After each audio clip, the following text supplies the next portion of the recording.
নমস্কাৰ বন্ধুসকল, এই মুহূৰ্তত আপোনালোকলৈ লৈ আহিছো এক গুৰুত্বপূৰ্ণ খবৰ। বন্ধুসকল, লকডাউনৰ বাবে এইবাৰ সাহায্য প্ৰদান কৰিব চৰকাৰে।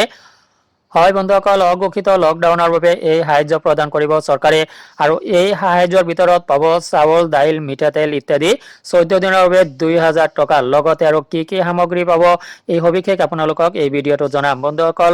আৰু এই সামগ্ৰীবোৰ আপুনি কৰ পৰা কেনেদৰে লাভ কৰিব, কোনসকল ফেমিলি এই সামগ্ৰীবোৰ পাব, কোন এৰিয়াৰ মানুহে পৰিয়ালে এই সামগ্ৰীবোৰ লাভ কৰিব। আহক বন্ধুসকল, প্ৰথমতে আমি এই তথ্যখিনি জানি লওঁ।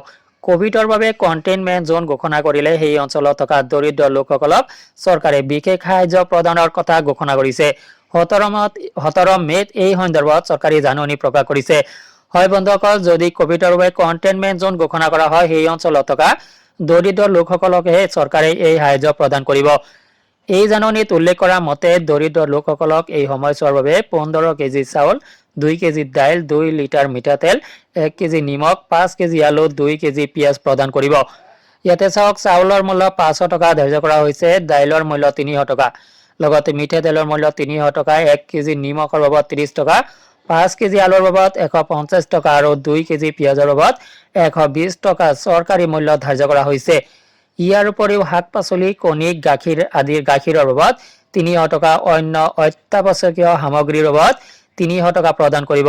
14 দিনৰ বাবে মুঠ 2000 টকাৰ মূল্যৰ সাহায্য লাভ কৰিব এই পৰিয়ালসমূহে। হয় বন্ধুসকল, 14 দিনৰ বাবে মুঠ 2000 টকাৰ ৰাজ সাহায্য লাভ কৰিব এই পৰিয়ালসমূহে। যি এৰিয়াত কণ্টেইনমেণ্ট জোন ঘোষণা কৰা হ'ব সেই পৰিয়ালসমূহে লাভ কৰিব। আৰু এই সম্পৰ্কে ইতিমধ্যে এটা জাননী প্ৰকাশ পাইছে। জিলাসমূহৰ উপায়ুক্ত এই ধন চক্ৰ বিষয়া বা খণ্ড উন্নয়ন বিষয়াৰ জৰিয়তে খাদ্য সামগ্ৰী আৰু নগদ ধন ৰূপত পৰিয়ালসমূহক প্ৰদান কৰিব। হয় বন্ধুসকল, জিলাসমূহৰ উপায়ুক্তই এই ধন চক্ৰ বিষয়া বা খণ্ড উন্নয়ন বিষয়াৰ জৰিয়তে সামগ্ৰী, খাদ্য সামগ্ৰী আৰু অত্যাৱশ্যকীয় সামগ্ৰীৰ লগতে নগদ ধন ৰূপত পৰিয়ালসমূহক প্ৰদান কৰিব।